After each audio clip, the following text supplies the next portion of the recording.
We're dealing with L'Hopital's rule in this series of video for section 4.5. Here's the statement of L'Hopital's rule.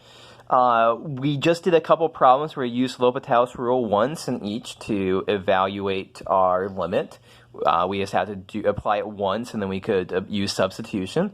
It's possible that we might have to apply L'Hopital's rule twice or more in order to evaluate our limit. So let's see an example of that.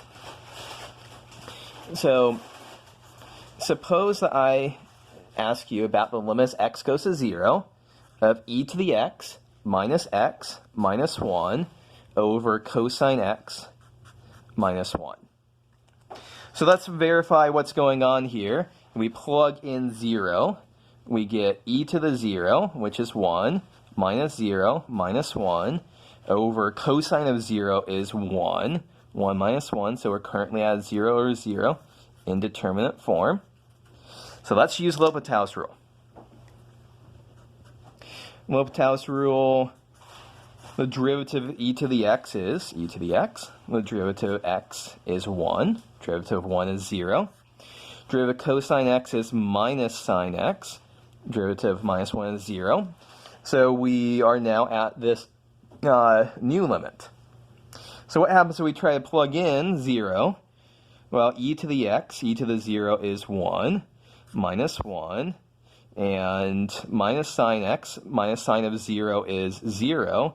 So once again, we're at 0 over 0 indeterminate form. So let's do this a little bit further. We still are at a 0 over 0 indeterminate form, so we still are able to apply L'Hopital's rule.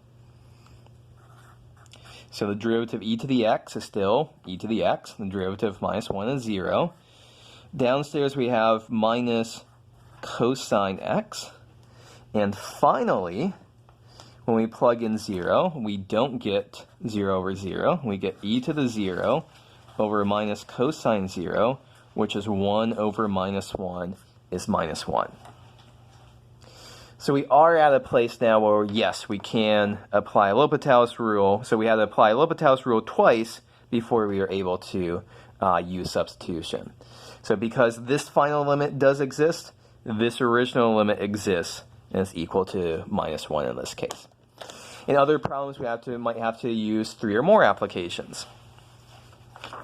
So here is a second pre-class problem. So this one just have you practice apply L'Hopital's rule twice to evaluate the limit as x goes to 0, 1 minus cosine x over x squared.